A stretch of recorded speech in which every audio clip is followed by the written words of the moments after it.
Hi guys, so I'm back again. I thought I'd do another check-in for you 2 days in a row. If you didn't catch my first one, I'm going to try and make this one shorter so it can go on TikTok as well. It's on my YouTube channel, which you will probably find in my bio if you're on TikTok. Anyway, okay, so we're going to check in today with the Energy Oracle. We've got door to personal healing and happiness. Now, I just want to explain to you guys that when I do these readings, they are very much emotional based, and they are about mainly about autonomy, finding the inner voice, learning to trust yourself, believe in yourself, self-love. So it's very like self-motivational in the sense of self-healing and however you want to put it.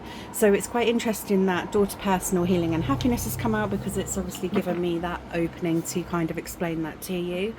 And I think sometimes, like, when we are looking at like your personal healing and happiness, or your spiritual or personal growth, it's quite hard sometimes to focus on the areas that do need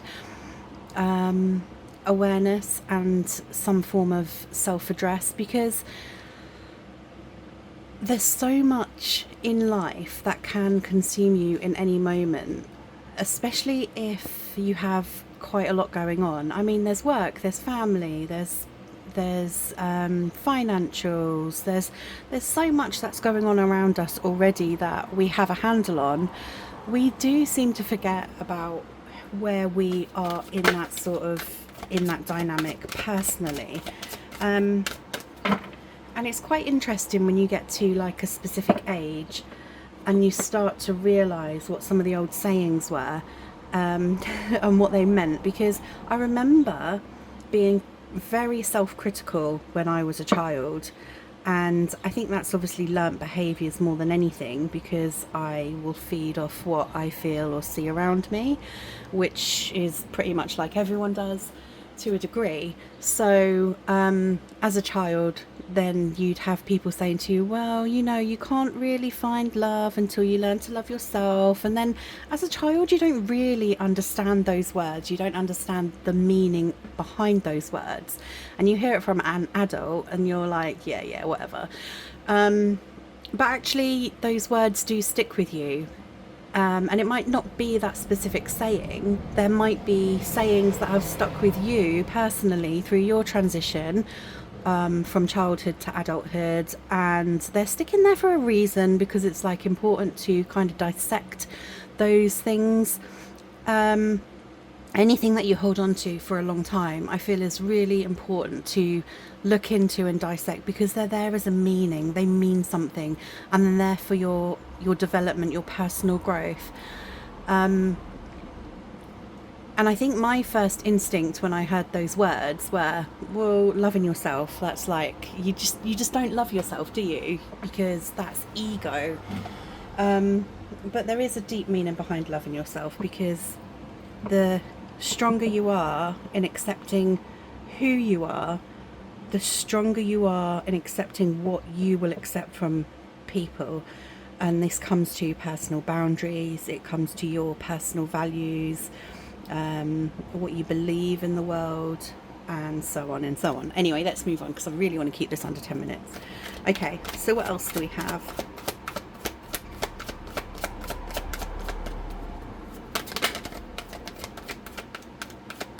For the collective, for anybody who needs to hear this message, we've also got a flipper. Okay, so we've also got Healer of the Ages and the fourth chakra, which is obviously the heart chakra. And it's quite interesting how we're talking about personal love, self-love, healing. We've got the Healer of the Ages, and with the Healer of the Ages, it's no real surprise that both of these energies are kind of like coming from the heart area, because I think with the Healer of Ages, what I'm feeling here is like the way that you take your personal experiences and how you understand them to what gives you strength. I hope that makes sense. So you're able it's about your ability, or if you don't necessarily have that ability to kind of let things go. I don't think anything ever heals. Like if you have a wound, you've cut yourself, you're going to have a scar. It's a memory. It's something that you look at to say, I survived that, right? And I think that's what the Healer of Ages is asking you to do now, is look at those things that you've survived and how it's given you strength, and how that has given you the drive and the self-control in the next stages of your life, in the things that you are able to choose from wisely.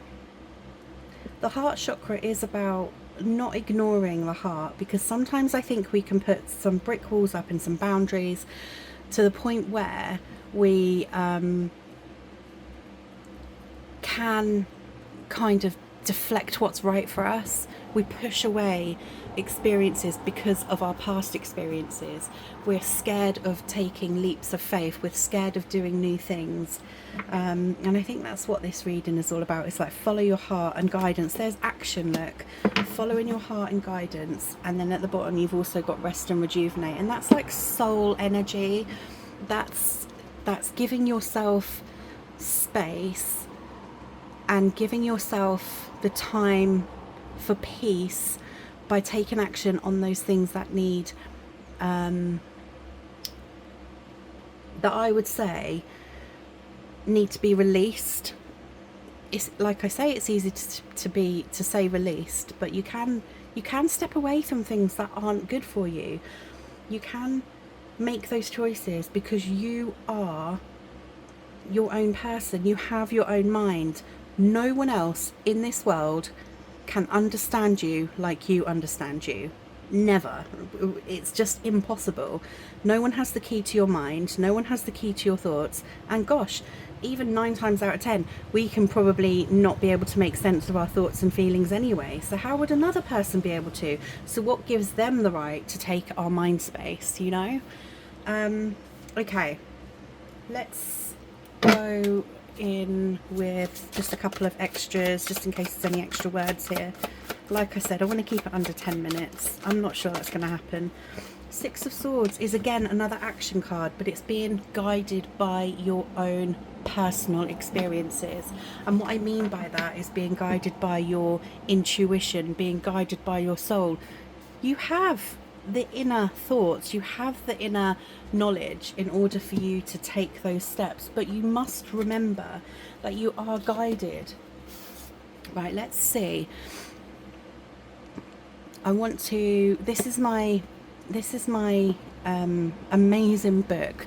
So basically I think of a side left or right and I flip the page open just for extra guidance or clarity. So right now I'm feeling pulled to the left. I want to say the right. This is the left, obviously that's the right, but I am being pulled to the left, but I also want to say the right. So I'm going to flip now until I want to stop. I'm going to do it twice, I think. Okay, left it is. One may not reach the dawn save by the path of the night. And then on the right, because I felt like the right as well, have no fear of moving into the unknown. Simply step out fearlessly, knowing that I am with you. Therefore no harm can befall you. All is well. Do this in complete faith and confidence. And I think that's where I felt like you were guided. This is your, like, to me, this feels like a higher self telling you that you are guided, you are safe. You might not reach the dawn unless you go through the path of the night. So you have to go through the dark to reach the light. That's how I'm reading that. I hope you enjoyed this. Speak soon. Bye.